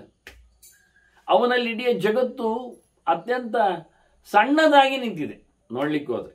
ಅವನೆದುರು ಅಷ್ಟು ಎತ್ತರದವನು, ಯಾವುದಕ್ಕೂ ಅಲುಗಾಡನು ಅಲ್ಲಾಡನು. ಅವನಲ್ಲಿ ಯಾವುದೇ ಕಂಪನ ಇಲ್ಲ, ಯಾವುದರ ಮೇಲೂ ಹೆದರಿಕೆ ಇಲ್ಲ. ಮತ್ತೆ ಎಲ್ಲವನ್ನು ಕಂಪಿಸುವಂತೆ ಮಾಡುವವನು, ಎಲ್ಲರನ್ನು ನಡುಕ ಹುಟ್ಟಿಸ್ತಾನೆ. ಅಷ್ಟೇ ಅಲ್ಲದೆ ಅವನು ನೀರನ್ನು ರಕ್ಷಣೆ ಮಾಡ್ತಾನೆ. ಪಾತೀತಿ ಕಂಪಃ ಅಂತ ಇದು ಒಂದು ಅರ್ಥ. ಕಂ ಅಂದರೆ ಉದಕಂ, ಜಲಂ ಪಾತಿ, ರಕ್ಷಣೆ ಮಾಡ್ತಾನೆ. ನೀರನ್ನು ಕೊಡ್ತಾನೆ, ನೀರಲ್ಲಿ ಕುಣಿತಾನೆ, ನೀರನ್ನು ಅಭಿಷೇಕದಲ್ಲಿಟ್ಟುಕೊಂಡಿದ್ದಾನೆ. ಹೀಗೆ ದೇವರ ತೀರ್ಥದ ಬಗ್ಗೆ ಬಹಳಷ್ಟು ಎತ್ತರ. ಕಂ ಅಂದರೆ ಸುಖ, ಹೌದು, ಅದರ ಸುಖದ ಪಾಲನೆ ಅವನ ಕೈಯಲ್ಲಿ ಉಂಟು ಎನ್ನುವ ಅರ್ಥವೂ ಬರ್ತದೆ. ಹೀಗೆ ಅನೇಕ ಅರ್ಥಗಳ ಸಾಧ್ಯತೆಗಳಿಂದ ಚಿಂತನೆಯನ್ನು ಮಾಡುತ್ತಾರೆ. ಇನ್ನು ನಾನು ಹಾಗೆ ಹೇಳಿದೆ ನಿಮಗೆ, ಕೆಲವೆಲ್ಲ ದುರ್ಯೋಧನನ ಜನರೆಲ್ಲ ಸಿಗ್ತಾರೆ ನಿಮಗೆ ಅಂತ. ವಾಸ್ತವವಾಗಿ ಅಲ್ಲ, ದುರ್ಯೋಧನ ಅಂದರೆ ಕೆಟ್ಟದಾಗಿ ಹೋರಾಡ್ತಾನೆ ಎನ್ನುವುದು ಒಂದು ಅರ್ಥ ಆಗಬಹುದು. ಅವನಲ್ಲಿ ಹೋರಾಡಲಿಕ್ಕೆ ಕಷ್ಟ ಎನ್ನುವ ಅರ್ಥ ಉಂಟು ಅಲ್ಲಿ. ಅದು ಯಾಕೆ ಹಾಗೆ ಹೇಳ್ತಾರೆ ದುರ್ಯೋಧನ ಅಂತ, ಕಷ್ಟ ಹೋರಾಟದಲ್ಲಿ ಕಷ್ಟ ಕೊಡ್ತಾನೆ ಅಂತ? ಅದಲ್ಲ, ಹೋರಾಟವನಲ್ಲಿ ಮಾಡಲಿಕ್ಕೆ ಕಷ್ಟ ಆಗ್ತದೆ ಅಂತಲೂ ಅರ್ಥ ಉಂಟು. ಭಾರಿ ಜೋರಾದ ಹೋರಾಟಗಾರ ಅಂತಲೂ ಏನು ಅರ್ಥ ಬರ್ತದೆ. ಕ್ಷತ್ರಿಯನಿಗೆ ಯೋಗ್ಯವಾದಿತರಾಗಿಯೂ ಉಂಟದು. ಹಾಗಾಗಿ ಉಳಿದವರಿಗೆಲ್ಲ ಆ ಅರ್ಥಗಳನ್ನೇ ಇಟ್ಟದ್ದು. ಅದು ಈ ಅರ್ಥವೂ ಆಗ್ತದೆ. ಅದನ್ನ ಇಲ್ಲಿ ಹೇಳುವಾಗ ದುರ್ವಾರಣ, ದುರ್ವಿಷಃ, ದುಸ್ಸಹ, ದುರತಿಕ್ರಮ, ದುರ್ದರ್ಶ, ದುಷ್ಪ್ರಕಂಪಶ್ಚ, ದುರ್ವಿಷಃ, ದುರ್ಜಯ, ಜಯ, ಇನ್ನೆಲ್ಲ ಬರುವುದಿಲ್ಲ ಅಷ್ಟೇ. ಅಲ್ಲೆಲ್ಲ ಇನ್ನು ಬಾರಿ ಇತ್ತಲ್ಲಿ. ದುಶ್ಯಾಸನ ಎಲ್ಲ ಇದ್ದಾನೆ, ದುರ್ಮುಖ ಎಲ್ಲ ಇದ್ದ. ಇಲ್ಲಿ ಅದೇನೇ ಹೆಚ್ಚು ಬರಲಿಲ್ಲ. ಮುಖಗಳ ಬಗ್ಗೆ ಮಾತಾಡಿದ್ರು ಬರಲಿಲ್ಲ ಅಷ್ಟೇ ಅಲ್ಲ. ಅಂದರೆ ಇವನನ್ನು ತಡೀಲಿಕ್ಕೆ ಯಾರಿಗೂ ಆಗೋದಿಲ್ಲ ಅಂತ. ದುರ್ವಾರಣ, ವಿರೋಧಿಸ್ಲಿಕ್ಕೆ ಬರೋದಿಲ್ಲ. ದುರ್ವಿಷಃ, ಇವನನ್ನು ಎದುರಿಸಿಕೊಳ್ಳಿಕ್ಕೆ ಆಗುವುದಿಲ್ಲ, ಸಹಿಸಲಿಕ್ಕೆ ಆಗುವುದಿಲ್ಲ ಇವನನ್ನು. ಅದು ದುರ್ವಿಷಃ. ದುಸ್ಸಹ, ಸಹನೆ, ಆನಂತರ ವಿಪರೀತವಾದ ಸಹನೆ, ಎರಡು ರೀತಿಯಲ್ಲಿ. ದುರತಿಕ್ರಮ, ಇವನನ್ನು ಅತಿಕ್ರಮಿಸಿ ಯಾರು ಬರುವುದಿಲ್ಲ, ದಾಟಿ ಮುಂದೆ ಹೋಗ್ಲಿಕ್ಕೆ ಆಗುವುದಿಲ್ಲ, ಇನ್ನು ಮುಂದೆ ಹೆಜ್ಜೆ ಇಡ್ಲಿಕ್ಕೆ ಆಗುವುದಿಲ್ಲ. ದುರ್ದರ್ಶ, ದರ್ಶನ ಅಂದರೆ ಅವನನ್ನು ವಿರೋಧಿಸುವುದು. ವಾಸ್ತವವಾಗಿ ದರ್ಶನೆ ಮಾಡುವುದು ಅಂದರೆ ಅವನ ಮೇಲೆ ಆಕ್ರಮಣ ಮಾಡುವುದು ಅಂತಲೂ ಅರ್ಥ ಆಗ್ತದೆ. ಇದೆಲ್ಲ ನಡೆಯುವುದಿಲ್ಲ ಅಂತ ನಾವು. ದುರ್ದರ್ಶ, ದುಷ್ಪ್ರಕಂಪಶ್ಚ, ಯಾವುದಕ್ಕೂ ಅವನು ಕಂಪವನ್ನು ವಹಿಸಿಕೊಳ್ಳುವುದಿಲ್ಲ, ಕಂಪಿಸುವುದಿಲ್ಲ. ಅದನ್ನು ದುಷ್ಪ್ರಕಂಪ. ದುರ್ವಿಷಃ, ಅವನ ವಿಷ ಅಂದರೆ ವಿಷಯವೂ ಅರ್ಥ ಉಂಟಲ್ಲ, ಎಲ್ಲವನ್ನು ಸಹಿಸಿಕೊಳ್ಳುತ್ತಾನೆ ಎನ್ನುವ ಅರ್ಥಗಳೇ ಅಲ್ಲದೇ ಇದ್ದರೂ ದುರ್ನಿವಾರಣ ಅನ್ನುವ ನೆಲೆಯಲ್ಲಿ ವಿಷ ಅಂದರೆ ಜಲವೂ ಹಾಕ್ತದೆ. ಅಮೃತಂ ಕ್ಷೇಮಂ ಹೇಳಿಕೊಳ್ಳುವಲ್ಲಿ ವಿಷಂ ಕೀಲಾಲಂಭುವನಂ ವಿಷಂ ಹೇಳಿಕೊಂಡು ನೀರನ್ನು ವಿಷ ಕರೆದಿದ್ದಾರೆ. ದುರ್ವಿಷ, ಹಾಳು ನೀರು ಮಾಡುವವಲ್ಲ, ನೀರು ಹಾಳಾಗುವುದಿಲ್ಲ ಅನ್ನುವ ಚಿಂತನೆಯೂ ಹೌದು. ಅದರೊಟ್ಟಿಗೆ ವಿಷವನ್ನು ಸಹಿಸುವವ ಸಹಿಸಿಕೊಂಡಿದ್ದಾನೆ. ದುರ್ಜಯ, ಅವನನ್ನು ಗೆಲ್ಲಿಕ್ಕೆ ಆಗುವುದಿಲ್ಲ, ಅವನೇ ಗೆಲುವು ಕೊಡುವವನು ಅನ್ನೋ ನೆಲೆಯಲ್ಲಿಯೂ ಜಯ. ಶಶಃ ಶಶಾಂಕ ಶಯನ, ಶಶಃ ಶಶಾಂಕ ಶಮನ, ಶೀತೋಷ್ಣ ಕ್ಷುತ್ ಜರಾಧಿಕೃತ್. ಅವನು ಆನಂದನು. ಶಶ ಅಂದರೆ ಅತಿಶಯಿತವಾದ ಸುಖವುಳ್ಳವನು ಅಂತ ಅರ್ಥ. ಎಲ್ಲರಿಗೂ ಸುಖವಾಗಿರುವಂತೆ ಮಾಡುವವನು ಅಂತಲೂ ಅರ್ಥ. ಹಾಗೆ ಸುಖದ ಚಿಹ್ನೆ ಉಳ್ಳವನು. ಸುಖದ ಚಿಹ್ನೆ ಏನು? ನಿರ್ಲಿಪ್ತತೆ, ಮತ್ತು ಯಾವುದಕ್ಕೂ ಸೋಲದೆ ನಿರ್ಭಯವಾದ ಪರಿಸ್ಥಿತಿ. ಇದು ಸುಖದ ಲಕ್ಷಣ, ಚಿಹ್ನೆ. ಅದು ಉಳ್ಳವನು. ಎಲ್ಲವನ್ನು ಶಮನಗೊಳಿಸ್ತಾನೆ, ಉಪಶಮನ ಮಾಡುತ್ತಾನೆ, ಶಾಂತಿ ನಡೆಸ್ತಾನೆ. ಮತ್ತೆ ಶೀತ, ಉಷ್ಣ, ವ್ಯಾಧಿ, ಜರ, ಬಾಯಾರಿಕೆ, ಹಸಿವು ಎಲ್ಲ ಕೊಡುವವನವನೇ ಜನರಿಗೆ. ಅಂದರೆ ಮನಸ್ಸಿನಲ್ಲಿ ಬರುವುದಲ್ವ ಭಾವನೆಗಳು. ಓ ಇದು ಬಿಸಿಯಾಗಿದೆ, ಕೃಷ್ಣ ಹೇಳಿದ್ನಲ್ಲ, ಶೀತೋಷ್ಣ ಸುಖ ದುಃಖದ ಆಗಮ ಪಾಯಿನೋ ನಿತ್ಯಾಹ ಅಂತ. ಒಳಗಿಂದ ನಮಗೆ ಅದು ಬೇಡ, ಇದು ಬೇಕು, ಇದು ಹಾಗೆ, ಇದು ಹೀಗೆ ಅಂತ ಹೇಳುವುದೆಲ್ಲ ಮನಸ್ಸೆ. ಅದೊಂದು ಕಂಟ್ರೋಲ್ ಮಾಡಿ ಹೇಳುತ್ತದೆ. ಹಾಗಾಗಿ ಈ ಮಾನಸಿಕವಾದ ಈ ಎಲ್ಲ ಭಾವನೆಗಳಿಗೆ ಅಧಿಕಾರಿಯಾಗಿ ನಿಂತವನು ಶಿವ. ಆದ್ರಿಂದ ಅದನ್ನು ಮಾಡಿಕೊಡುತ್ತೆ. ರೋಗ ಉಲ್ಬಣಗೊಳ್ಳುವುದಾಗಲಿ, ರೋಗದ ಅಸ್ತಿತ್ವ ಆಗಲಿ, ಅದಕ್ಕೆ ಒಂದು ಹೆಚ್ಚು ಕಡಿಮೆ ಆಗುವುದು ಮನಸ್ಸಿನಲ್ಲಿ. ಆಗ್ತದೋ ಏನು? ಹೌದೇ ಹೇಗೆ ಹೇಳಿದರೆ ಜಾಸ್ತಿ ಆಗ್ತದೆ ದೇಹದಲ್ಲಿ. ಆದ್ರಿಂದ ಆದಯ ವ್ಯಾಧಯಶ್ಚೈವ ವ್ಯಾಧಿಹ ವ್ಯಾಧಿರೇವಚ. ಮನಸ್ಸಿನ ರೋಗದಿಂದಾಗಿ ದೇಹಕ್ಕೆ ಅಂಟುವುದು, ಹರಡುವುದು. ಹಾಗಾಗಿ ಇವನ್ನೆಲ್ಲ ತೆಗೆಯುವವನವನು ಸ್ವಯಂ ಒಂದು ರೋಗ ಇಲ್ಲದವನವನು. ರುದ್ರ ಅಂದರೆ ರೋಗ ದೂರ ಮಾಡಿದವನು ಅಂತಲೂ ಅರ್ಥ. ತನ್ನ ಪಾಡಿನಲ್ಲಿ ಇನ್ನೊಬ್ಬರದ್ದು ಹಾಗೆ ಉಳಿದವರ ರೋಗವನ್ನು ದೂರ ಮಾಡ್ತಾನೆ, ತಾನು ರೋಗದಿಂದ ದೂರ ಇದ್ದಾನೆ. ಹಾಗಾಗಿ ವ್ಯಾಧಿಹ ಅವ್ಯಾಧಿರೇವಚ ಅಂತ ಉಳಿದವರ ವ್ಯಾಧಿ ಆಧಿ ತೆಗಿತಾನೆ. ವಿಶೇಷವಾಗಿ ಮಾನಸಿಕ ಕಾಯಿಲೆಗಳನ್ನು, ದೈಹಿಕವಾದಂತಹ ಪೀಡೆಗಳನ್ನು ತೆಗಿತಾನೆ. ಸ್ವಯಂ ತಾನು ನಿರ್ಲಿಪ್ತನಾಗಿ ಶುದ್ಧನಾಗಿ ಇದ್ದಾನೆ. ಅವ ನೋಡಿ ದಕ್ಷ ಹೇಳ್ತಾನೆ, ಮಮ ಯಜ್ಞ ಮೃಗವ್ಯಾಧ. ವ್ಯಾಧಿಯ ಶಬ್ದ ಬಂದದ್ರಿಂದ ವ್ಯಾಧಕ್ಕೆ ಶಬ್ದಕ್ಕೆ ಹೊರಟವ. ಅವ ನನ್ನ ಯಜ್ಞಕ್ಕೆ ಹೊಡೆದಿದ್ದಾನೆ. ಯಜ್ಞ ಮೃಗವಾಗಿ ಹಾರಿದೆ, ಅದನ್ನು ಹಿಡ್ಕೊಂಡ್ಬಿಟ್ಟಿದ್ದಾನೆ, ಹೊಡೆದಾಕಿದ್ದಾನೆ. ವ್ಯಾಧೀನಾಂ ಆಗಮೋ ಗಮಃ. ರೋಗಗಳು ಬರಲಿಕ್ಕೂ ಹೋಗ್ಲಿಕ್ಕೆ ಇವನೇ ತಂದು ಕೊಡುವವ, ಹೊಡೆದು ಬಿಡುವವ. ಆದ್ರಿಂದ ನಮ್ಮನ್ನು ಹಿಂಸೆ ಮಾಡುವವುಗಳು ರೋಗಗಳು. ಆದ್ರಿಂದ ಹಿಂಸಕನನ್ನು ವ್ಯಾಧ ಅಂತ ಕರೆದ. ವಧೆ ಮಾಡ್ತಾನವನು. ಶಿಖಂಡಿ ಪುಂಡರೀಕಾಕ್ಷ. ನೋಡಿ, ಶಿಖಂಡಿ ಅಂತ ಕರೆದ್ರಲ್ಲ, ನಪುಂಸಕ. ಹೌದು, ಮುಂದೆ ನಪುಂಸಕ ಶಬ್ದ ಹೇಳ್ತಾರೆ, ಇರಲಿ. ಶಿಖಂಡಿ ಅಂದ್ರೆ ನಪುಂಸಕ ಅಲ್ಲ. ಮತ್ತೆ ಮಹಾಭಾರತದಲ್ಲಿ ಭೀಷ್ಮನನ್ನು ಕೊಂದವ ಶಿಖಂಡಿ ನಪುಂಸಕ ಅಲ್ಲ. ಅವನಿಗೆ ಮದುವೆ ಆಗಿದೆ, ಮಕ್ಕಳಾಗಿದೆ. ಅದೊಂದು ದೊಡ್ಡ ಇಶ್ಯೂ ಆಗಿದೆ ಅಲ್ವ. ಶಿಖಂಡ ಅಂದ್ರೆ ನವಿಲು ಗರಿ, ಅದನ್ನು ಹೊತ್ತವ ಅಂತ ಅರ್ಥ. ಅದು ಕೃಷ್ಣನಿಗೆ ಭಾರಿ ಒಪ್ಪಿಗೆ ಹೆಸರದು. ಹಾಗಾಗಿ ಭಗವಂತನ 1000 ನಾಮಗಳಲ್ಲೆಲ್ಲ ಉಂಟು, ಬರ್ತದೆ. ಶಿಖಂಡಿ ನಹುಷೋ ವೃಷಃ ಅಂತ ಭಗವಂತನ 1000 ರೂಪಗಳಲ್ಲಿ ಅದು ಒಂದು ರೂಪ ಚಂದವಾಗಿ. ಅದಕ್ಕೆ ಶಿಖಿ ಅಂತ ಹೆಸರು ನವಿಲಿಗೆ. ಹಾಗಾಗಿ ಜುಟ್ಟುಂಟು ಅಂತ. ಎಲ್ಲ ಪ್ರಾಣಿಗಳಿಗೆ ಜುಟ್ಟಲ್ಲ, ಅದಕ್ಕೊಂದು ವಿಶೇಷ ಜುಟ್ಟು. ಅದು ನಾವು ಕಳೆದ ಬಾರಿ ನೋಡಿದ್ದೇವಲ್ಲ, ಬ್ರಹ್ಮಹತ್ಯೆಯ ಕಾರಣದಲ್ಲಿ ಏನೆಲ್ಲ ಬಂದಿದೆ, ಅದರ ಜುಟ್ಟು ಅಂತ, ನವಿಲುಗಳ ಜುಟ್ಟಿನಲ್ಲಿ ಉಂಟು ಅಂತ ಪಾಪ. ಅದನ್ನ ಶಿಖಂಡಿ ಪುಂಡರೀಕಾಕ್ಷ, ಅದು ಕೃಷ್ಣನ ಹೆಸರಲ್ವಾ. ಪುಂಡರೀಕಾಕ್ಷ ನಾವು ಸ್ಮರಣೆ ಮಾಡ್ತೇವಲ್ಲ, ಅಪವಿತ್ರ ಪವಿತ್ರ ಹೇಳಿಕೊಂಡು ಯಸ್ಪರೇ ಪುಂಡರೀಕಾಕ್ಷಂ ಸರ್ವಾವಸ್ಥಾಂ ಗತೋಪಿವ ಅಂತ ಹೇಗಿದ್ರು ಅವನ ಚಿಂತನೆ ಮಾಡಿದರೆ ಅವನು ಮಡಿ ಆಗ್ತಾನೆ ಅಂತ. ಸಭಾಖ್ಯ ಬೆಂದರ ಶುಚಿ ಅಂತ ಹಾಗಾಗಿ ಪುಂಡರೀಕಾಕ್ಷ ನಾರಾಯಣ ಅಲ್ವಾ? ಹೌದು, ಪುಂಡರೀಕಾಕ್ಷ ನಾರಾಯಣ. ಆದರೆ ಪುಂಡರೀಕ ಅಂದ್ರೆ ಕಮಲ ಅಲ್ವಾ? ಕಮಲದಾಗಿ ಕಣ್ಣುಳ್ಳವಂತ ಇವನು ಹೇಳ್ಬೋದಲ್ಲ ಹೆಸಳಿನಂತೆ ಅಂತ. ಅವನಾದ್ರೆ ಹೃತ್ಪುಂಡರೀಕದಲ್ಲೇ ಇರುವವನು, ಹೃದಯ ಕಮಲದಲ್ಲಿ ಬರುವವನು, ಅದು ನಾರಾಯಣ, ಅದು ಕೃಷ್ಣ. ಅವನು ಹೇಳಿಕೊಂಡಿದ್ದಾನೆ, ಈಶ್ವರ ಸರ್ವಭೂತಾನ ಮೃದ್ದೇಶ ಅರ್ಜುನ ತಿಷ್ಠತಿಯಿಂದ. ಎಂತ ಮಾಡುವ? ಅವನು ಹೇಳಿದ್ದು ನೋಡಿ, ಈಶ್ವರ ಅಂತ ಹೇಳಿದ್ದಲ್ವ? ಹೌದು, ಈಶ್ವರ ಅಂತ ಹೇಳಿದ್ದೆ. ನನ್ನ ಐಶ್ವರ್ಯವನ್ನು ನೋಡಿ ಹೇಳಿದ್ದವ ಹಿಂದೆ, ನನ್ನ ರೂಪ ನೋಡಿ ನೀನು. ಪಶ್ಚಿಮೇ ಯೋಗಮೈಶ್ವರಂ ಅಂತ ಈಶ್ವರ ಭಾವ, ಒಡೆತನದ ಕತೆ. ಎಲ್ಲ ಸಮರ್ಥರಾದ ಜಗತ್ತಿನ ದೊಡ್ಡವರಿಗೆಲ್ಲ ವರ ಕೊಟ್ಟವ ಇವ ಈಶ ವರ. ಏನಾಯ್ತು ಈಗ? ಅದೆಲ್ಲ ನೀವು ಎಂದು ನಾನು ಗೀತೆಯಲ್ಲಿ ಕೃಷ್ಣ ಮೊದಲೇ ಹೇಳಿಕೊಂಡಲ್ವ, ಇದು 18ನೇ ಅಧ್ಯಾಯದಲ್ಲಿ ಈಶ್ವರ ಸರ್ವಭೂತಾನ ಬರುವುದು. ಅವನು ಪಶ್ಚಿಮೇ ಯೋಗಮೈಶ್ವರಂ ಅಂತ ಹೇಳಿದ್ದು 11ರಲ್ಲಿ. ಮೊದಲೇ ಈಶ್ವರ ಭಾವದ ಕಥೆಯನ್ನೆಲ್ಲ ನನ್ನದು ಅಂತ ಹೇಳಿಕೊಂಡಾಗಿತ್ತವ, ಇನ್ನೆಂತ ಮಾಡುದು? ಅದೇ ತಪ್ಪಿತು, ಸಮಯ ಇಲ್ಲ. ಯಾಕೆ? ಈಶ್ವರ ಅಂದ್ರೆ ಶಿವ ಅಂತ ಆಗ್ಬೇಕರ್ಥ, ಅಷ್ಟೇ ತಾನೇ? ಅದಾಗುವುದಿಲ್ಲ. ಯಾಕೆಂದ್ರೆ ಗೀತೆಗೆ ಭಾಷ್ಯ ಬರೆದವರೆಲ್ಲ ಇದ್ದಾರಲ್ಲ, ಅವರಿಗೆ ಅದರ ಅಭಿಪ್ರಾಯ ಚೆನ್ನಾಗಿ ಉಂಟು, ನೋಡಿದವರಲ್ವ. ಮತ್ತೆ ನಿಮ್ಮ ದೊಡ್ಡ ಜನ ಅಲ್ಲ ಅವರು ಹೇಳಿಕೊಂಡಾಗ ಎಲ್ಲ. ಹಾಗಾಗಿ ಈಶ್ವರ ಎನ್ನುವುದಕ್ಕೆ ಶಂಕರರ ಅರ್ಥ ಈಶನಶೀಲ ನಾರಾಯಣ ಅಂತೇಳಿ ಶಂಕರರ ಅರ್ಥ.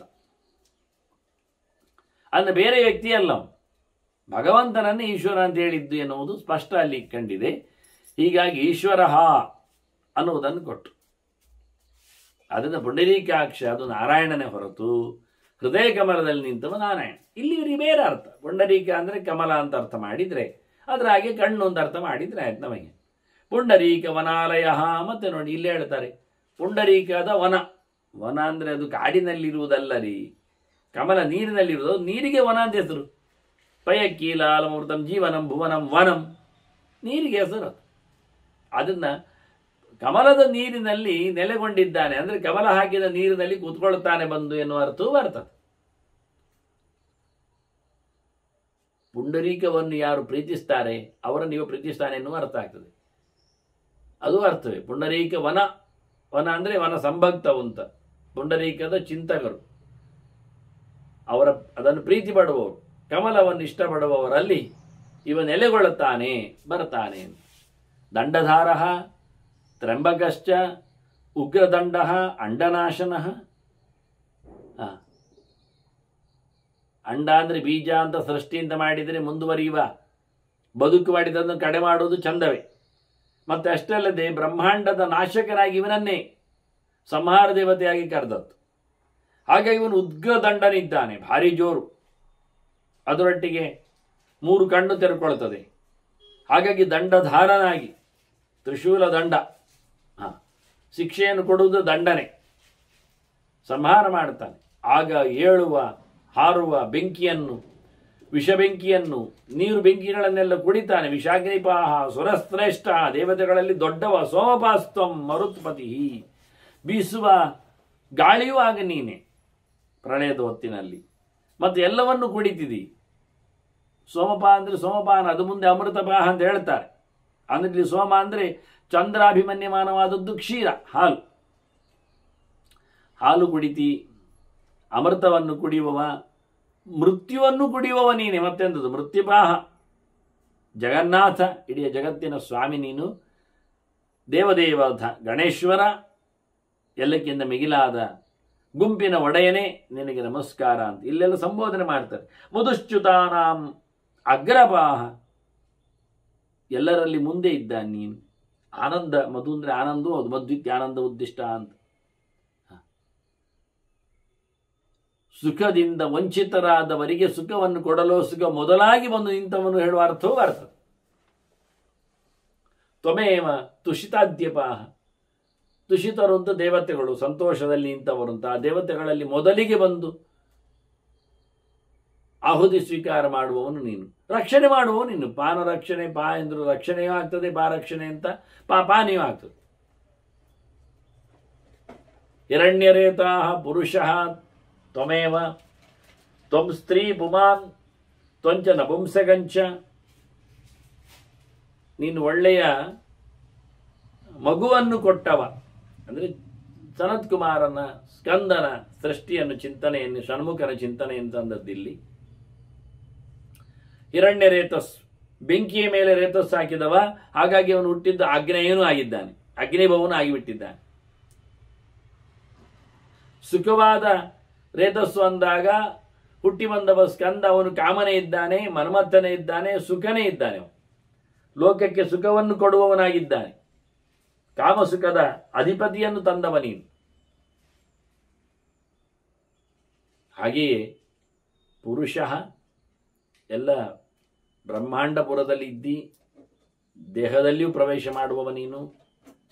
ನೀನು ಹೆಣ್ಣು ದೇಹದಲ್ಲಿ ಪ್ರವೇಶ ಮಾಡಿ ಹೆಣ್ಣಿದ್ದಿ, ಗಂಡು ದೇಹದಲ್ಲಿ ಪ್ರವೇಶ ಮಾಡಿ ಗಂಡು ಇದ್ದಿ, ಮತ್ತೆ ನೀನು ನಪುಂಸಕನೇ ಇದ್ದಿ. ಏನಾಯ್ತು, ಇರಲಿ ಅಂತಾರೆ. ಸೃಷ್ಟಿಯಲ್ಲಿ ಎಲ್ಲ ಪದಾರ್ಥಗಳಲ್ಲಿ ನೀನು ನೆಲೆಗೊಂಡಿದ್ದಿ ಹೇಳಲಿಕ್ಕೋಸ್ಕರ ಭೌತ ಪದಾರ್ಥಗಳು ಲಿಂಗಾತೀತಗಳು, ಅವುಗಳಲ್ಲಿಯೂ ನಿನ್ನ ವ್ಯವಸ್ಥೆ ಇದೆ. ಹಾಗಾಗಿ ನೀನು ಯಾರ್ಯಾರಿಗೆ ಹೇಗೇಗೋ ಇದೆಯೋ ಹಾಗಾಗಿ ರೂಪವನ್ನು ನೀನು ತಳೆದವನಾಗಿದ್ದಿ ಅಂತ. ಅದರಿಂದ ಪುರುಷ ಶಬ್ದ ಪರ್ಸನ್, ಪುರ್ಸನ್ ಇದ್ದಾಗಿ. ಪರ್ಸನ್ ಎನ್ನುವುದು ಅದು ಸ್ತ್ರೀ ಆಗ್ಬೋದು, ಗಂಡು ಆಗ್ಬೋದು. ಸ್ತ್ರೀತನ ಗಂಡುತನ ಪೂರ್ತಿ ಇಲ್ಲದೇ ಇರುವಂತೆ, ಏಕಪ್ರಕಾರವಾದ ಅಭಿವ್ಯಕ್ತಿ ಆಗದೇ ಇರುವಂತಹ ನಡು ಸ್ಟೇಜಿನದ್ದು ಆಗ್ಬೋದು. ಹೆಚ್ಚಾಗಿ ನಪುಂಸಕವು ಅದು ಸ್ತ್ರೀ ಆಗಿರ್ತದೆ. ಯಾಕೆ ಹೇಳುವಾಗ ನ ಬುಮ್ ಅಂತದ್ದು, ನ ಪುಂಸಕಂ ಅದು ಪುಲ್ಲಿಂಗ ಅಲ್ಲ ಅಂತ ಹೇಳ್ತದೆ. ಪುಂಸ್ತು ಅದರಲ್ಲಿ ಇಲ್ಲ ಅಂದ್ರೆ ಸ್ತ್ರೀತ್ವೇ ಇರುವುದು ಎನ್ನುವುದು ಖಾತ್ರಿ ಆಗುವ ಹಾಗೆ. ಈ ಅರ್ಥಗಳನ್ನು ಚಿಂತನೆ ಮಾಡಲಿಕ್ಕೆ ಅವನಲ್ಲಿ ಪುಂಸ್ತ್ವ ಇದ್ದವ, ಪುಂಸ್ತ್ವ ಇಲ್ಲದವ, ಸ್ತ್ರೀತ್ವ ಇದ್ದವ, ಈ ಅರ್ಥಗಳು. ಸ್ತ್ರೀತ್ವ ಇಲ್ಲದವ ಅಂತ ಒಂದು ಆಗ್ಲಿಕ್ಕಿಲ್ಲ ಅಲ್ಲಿ, ಅದು ಹೇಳೋದಿಲ್ಲ. ಹೀಗೆ ಒಂದು ಶಬ್ದಗಳ ಪ್ರಯೋಗ ಮಾಡಿ ಅವನಿಗೆ ಚಿಂತನೆಯನ್ನು ಕೊಟ್ಟರು. ಅಂದರೆ ಮಕ್ಕಳಾಗದವರು, ಮಕ್ಕಳಾಗುವವರು, ಆ ಪುಂಸ್ತ್ವ ಅಭಿವ್ಯಕ್ತಿಗೆ ಕಾರಣವಾಗಿರತಕ್ಕಂತಹ ಸಾಮರ್ಥ್ಯ ಇಲ್ಲದವರು, ನಾವೇನು ಪೊಟೆಂಟ್ ಅಂತೇವೆ ಹಾಗೆ. ಹಾಗೆ ಪರ್ಸನ್ ಹೇಳುವ ಮೂಲಕ ಪರ್ಸನಾಲಿಟಿ ಅಂದಾಗ, ವ್ಯಕ್ತಿತ್ವ ಅಂದಾಗ ಸ್ತ್ರೀ ಪುಂ ಎರಡೂ ನಡೀತದೆ, ಎರಡು ಅಲ್ಲದ್ದು ನಡೀತದೆ, ಪೂರ್ಣವಾಗಿ ಅಭಿವ್ಯಕ್ತಿ ಇಲ್ಲದ್ದು. ಬಾಲಃ ಯುವ ಸ್ಥವಿರಃ ಜೀರ್ಣದಂಷ್ಟ್ರಃ ನಾಗೇಂದ್ರಃ ತ್ವಂ ವಿಶ್ವಗರ್ಥ. ನೀನು ಮಗುವಿನಲ್ಲಿ ಮಗುವಾಗಿರ್ತಿ, ಯುವಕರಲ್ಲಿ ಯುವಕನಾಗಿರ್ತಿ. ಅಂದರೆ ನೀನು ಮನಸ್ಸು ಅಂತ ಇಟ್ಟುಕೊಂಡ್ರೆ, ಒಂದೊಮ್ಮೆ ಮನೋಭಿಮಾನಿಯಾಗಿ ಅಂತ ಇಟ್ಟುಕೊಂಡ್ರೆ ಅವನ ಮನಸ್ಸು ಹೇಗಿರ್ತದೆ, ಮಕ್ಕಳಲ್ಲಿ ಮಕ್ಕಳ ಮನಸ್ಸು ಇರ್ತದೆ, ಯುವಕರಲ್ಲಿ ಯುವ ಮನಸ್ಸು, ಮಿಶ್ರ ಮನಸ್ಸು. ಮತ್ತೆ ಸ್ಥವಿರನಲ್ಲಿ ಮುದಿ ಮನಸ್ಸು. ಜೀರ್ಣ ದಂಷ್ಟ್ರ ಹಲ್ಲು ಹೋದವನು ನೋಡಿ, ಮುದುಕಲಲ್ಲಿ ಮತ್ತು 4ನೇ ಸ್ಟೇಜ್ ಹೇಳ್ತಾರೆ ಇಲ್ಲಿ, ಜೀರ್ಣ ಆಗಿದೆ. ಅದೇ ಯಾಕೆ ಹಲ್ಲು ಮಾತ್ರ ಜೀರ್ಣ ಹೇಳಿದ್ದು? ಹೌದು, ಅವನಿಗೆ ಹಲ್ಲು ಜೀರ್ಣ ಆದದ್ರಿಂದ ಉಳಿದದ್ದೆಲ್ಲ ಅವಯವಗಳು ಜೀರ್ಣ ಆಗ್ತವೆ. ಹಲ್ಲು ಎನ್ನುವುದು ದೇಹದಲ್ಲಿ ಆರೋಗ್ಯದ ಒಂದು ವಸ್ತು. ಹಲ್ಲು ಯಾವತ್ತು ಜಾರ್ತದೆ ಅಲ್ಲಿಗೆ ಅವನು ಜಾರ್ತಾನೆ. ಯಾಕೆಂದ್ರೆ ಹಲ್ಲು ತಿನ್ಲಿಕ್ಕಿರುವಂಥದ್ದು, ಅವನು ಸ್ವಯಂ ಆಗಿ ಕಚ್ಚಿಕೊಂಡು ತಿಂದುಕೊಂಡು ದೇಹಕ್ಕೆ ಬೇಕಾದಾಗಿ ಪುಷ್ಟಿಯನ್ನು ಕೊಡ್ತಾನೆ. ಯಾವಾಗ ಹಲ್ಲಿಲ್ಲ ಹೇಳ್ತಾನೆ, ತಿನ್ನುವುದನ್ನು ನಿಲ್ಲಿಸ್ತಾನೆ, ನನಗೆ ಹಲ್ಲಿಲ್ಲದು ಬೇಡ ಅಂತಾನೆ. ಹಾಗೆ ತಿನ್ನುವುದು ನಿಲ್ಲಿಸಿದಾಗ ಅವನಿಗೆ ಆರೋಗ್ಯ ಕೆಡ್ತದೆ.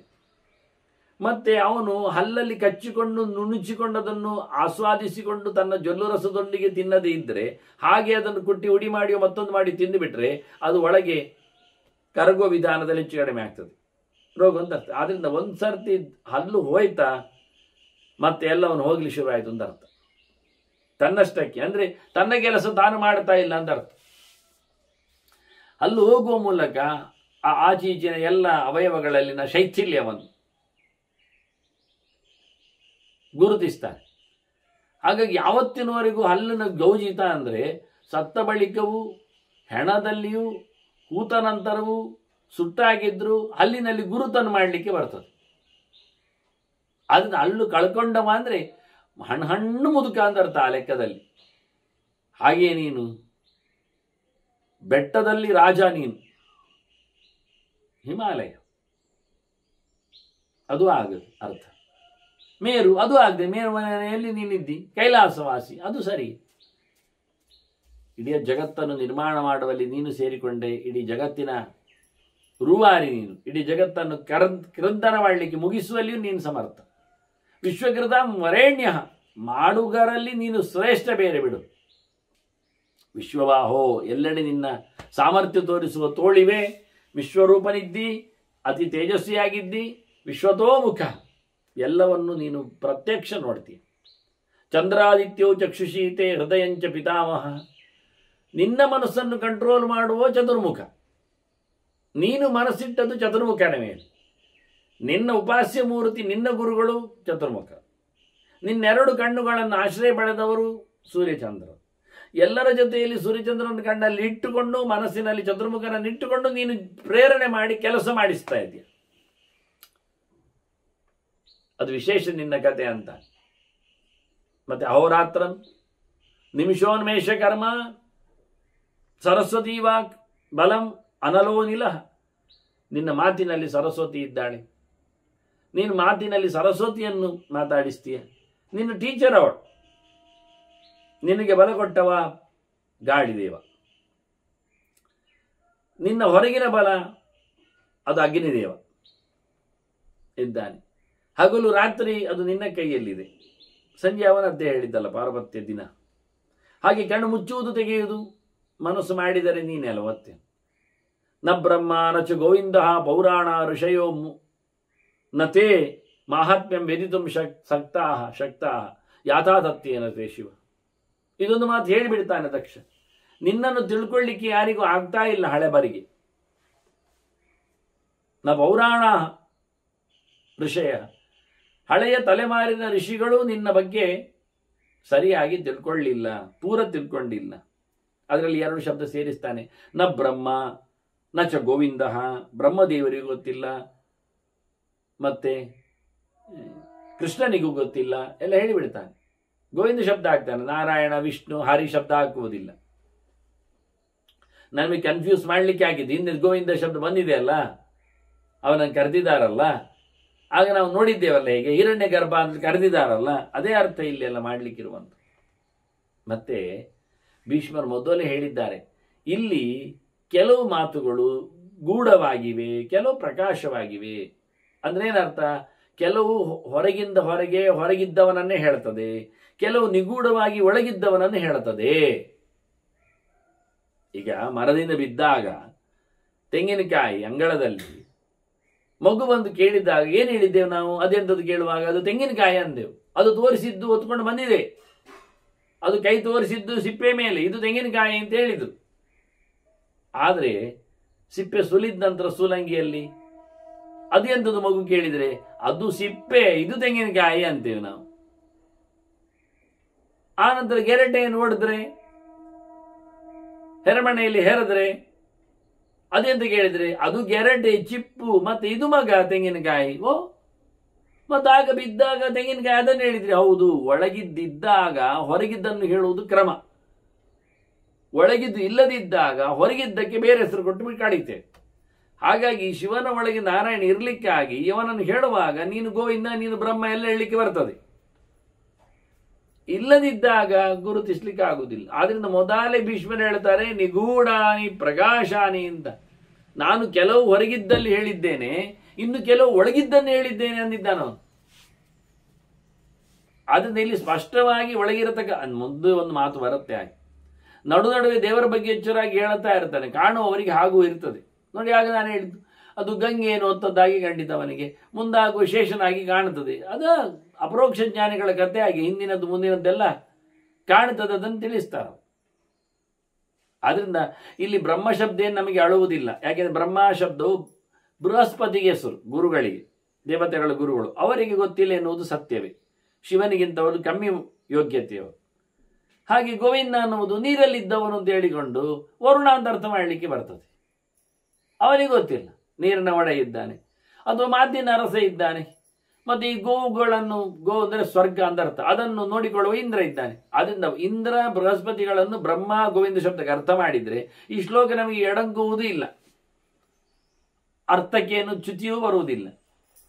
ಹೀಗೆ ಅನೇಕ ಅರ್ಥಗಳ ಪಾಸಿಬಲ್ಗಳಿಂದಲೇ ಇದರ ಚಿಂತನೆ ಎನ್ನುವುದು ಮೊದಲೇ ಹೇಳಿಕೊಂಡದ್ರಿಂದ ನಾವು ಹಾಗೆ ಮಾಡಬೇಕಾಗ್ತದೆ. ಯಾ ಮೂರ್ತಯ ಸುಸೂಕ್ಷ್ಮಾಸ್ತೆ ನಮಹ್ಯಂ ಯಾಂತಿ ದರ್ಶನಂ. ನಿನ್ನ ಅತ್ಯಂತ ಸೂಕ್ಷ್ಮವಾದ ರೂಪಗಳು ನನಗೆ ಕಾಣಲಿಕ್ಕೆ ಸಿಗುವುದಿಲ್ಲ. ಅಂದ್ರೆ ಏನಾಯ್ತು? ಒಳಗಿನವನನ್ನು ನಾನು ಪೂರ್ವ ಗುರುತಿಸುವುದಿಲ್ಲ, ಹೇಳುವುದು ಕೆಟ್ಟಾಯ್ತು. ನಾನು ಒಂದು ಕಾಣುತ್ತದೆ, ಎರಡು ಕಾಣುತ್ತದೆ, ಎಲ್ಲ ರೂಪಗಳು ಕಾಣುವುದಿಲ್ಲ. ತ್ರಾಹಿಮಾಂ ಸತತಂ ರಕ್ಷ ಪಿತಾ ಪುತ್ರಮಿವರಸಂ. ಮಗನನ್ನಪ್ಪ ರಕ್ಷಣೆ ಮಾಡುವಂತೆ ನಾನು ನಿನ್ನ ಮಗ ಅಂತ ಹೇಳಿಕೊಂಡು ನನ್ನ ರಕ್ಷಣೆ ಮಾಡಪ್ಪ ಕೇಳ್ತಾ. ಭಕ್ತಾನುಕಂಪಿ ಭಗವಾನ್, ನೀನು ಭಕ್ತರ ಮೇಲೆ ಪ್ರೀತಿ ಉಳ್ಳವ. ಭಕ್ತಶ್ಚಾಹಂ ಸದಾ ತ್ವಯಿ, ನಾನು ನಿನ್ನನ್ನು ಭಕ್ತಿ ಮಾಡ್ತೇನೆ, ಭಜನೆ ಮಾಡ್ತೇನೆ, ಸೇವೆ ಮಾಡ್ತೇನೆ, ರಕ್ಷಣೆ ಮಾಡಿ ನೀನು ಅಂತಾನೆ. ಹಾಗಾಗಿ ನನ್ನನ್ನು ರಕ್ಷಮಾಂ ರಕ್ಷಣೀಯೋಹಂ ತವಾನಗ ನಮೋಸ್ತುತೆ, ರಕ್ಷಣೆ ಮಾಡಲಿಕ್ಕೆ ನಾನು ಯೋಗ್ಯ ಇದ್ದೇನೆ, ರಕ್ಷಣೆ ಮಾಡಿ ನೀನು ನನಗೆ ನಮಸ್ಕಾರ ಮಾಡುತ್ತೇನೆ. ನಾನು ಸಹಸ್ರಾಣಿ ಅನೇಕಾಭಿ ಪುಂಸಾಂ ಆವೃತ್ಯ ದುರುದೃಶ, ನಿನ್ನ ಮಾಯೆಗಳು ಎಷ್ಟೆಷ್ಟೋ ಉಂಟು, ಎಲ್ಲರನ್ನು ಆವರಿಸಿರುವಂಥದ್ದು, ಅರ್ಥ ಆಗುವುದಿಲ್ಲ ನಿನ್ನ ಬಗ್ಗೆ. ತಿಷ್ಠತ್ಯೇಕಃ ಸಮುದ್ರಾಂತೆ ಸಮಯ ಗೋಪ್ತಾಸ್ತು ನಿತ್ಯಶ, ಯಾರು ಆನಂದವಾಗಿ ನಿಂತಿರ್ತಾನೆ ತುತ್ತ ತುದಿಯಲ್ಲಿ, ಅವನು ನನ್ನನ್ನು ರಕ್ಷಣೆ ಮಾಡು, ನಿತ್ಯ ರಕ್ಷಕನಾಗಬೇಕು ಅವನಿಗೆ.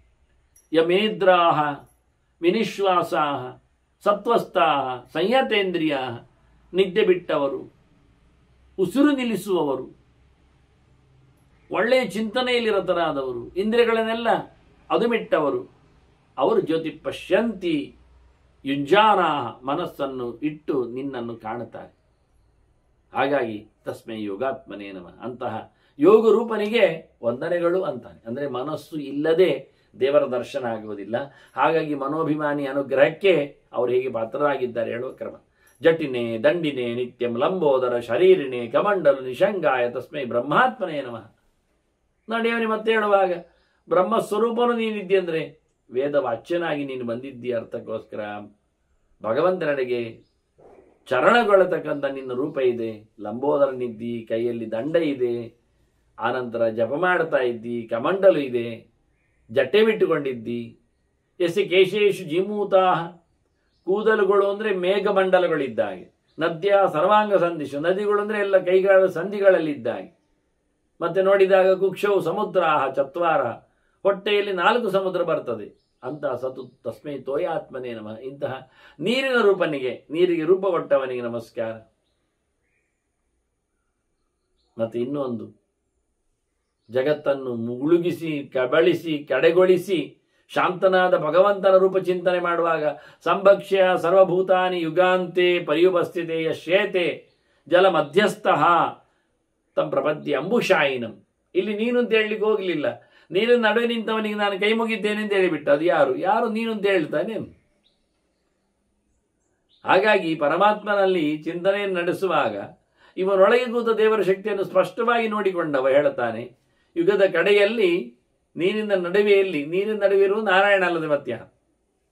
ಹಾಗಾಗಿ ನಿನಗೆ ನಮಸ್ಕಾರ ಅಂದೆ. ಒಳಗೆ ಕೂತ ಇಡೀ ಜಗತ್ತನ್ನು ಕಬಳಿಸುವುದು ಇವ, ಅವನನ್ನು ಕಬಳಿಸಿ ಮತ್ತೆ ಭಗವಂತ ಮಲಗಲಿಕ್ಕಿದ್ದಾನೆ. ಪ್ರವಿಶ್ಯ ವದನಂ ರಾಹೋ ಯಸ್ಸೋಮಂ ಪಿಬತೆ ನಿಶಿ ಗ್ರಸತ್ಯರ್ಕಂಚ ಸ್ವರ್ಭಾನು ಭೂತ್ವಾ.